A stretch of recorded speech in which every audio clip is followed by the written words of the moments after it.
nuostabiais muzikos garsais pradedame naujųjų mokslo metų atidarymo šventę.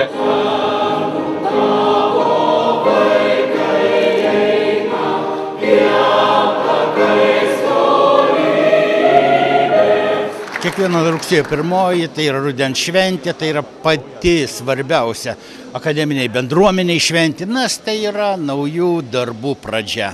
Po vasaros, pailsėję, su gera nuotaika, visada akademinės bendruomenės žmonės, pirmiausia, jie kimba į naują darbą.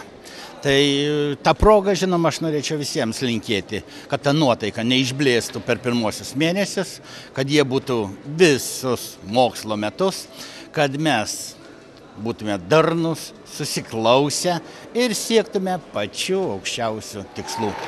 Na, o rektorių, šiuos mokslo metus pradedate irgi netikėtai turbūt. Pirmą kartą perskaitėte studentams priesaiką. Šita naujovė tokia džiugi, tokia staigmena man, bet studentai, ką jau sugalvojo, tą reikia pažadėti.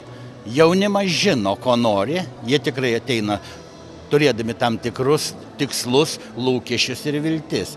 Aš suprantu, kad ta priesaika bus įvykdyti pakankamai kai kurios punktus sunku, bet aš stengsiuosi.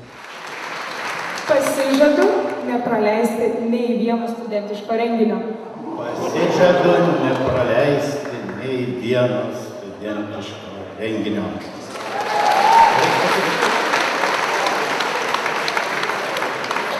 Priesaiką pasirašo Šiaulių universiteto laikinasis rektorius Donatas Jurgaitis.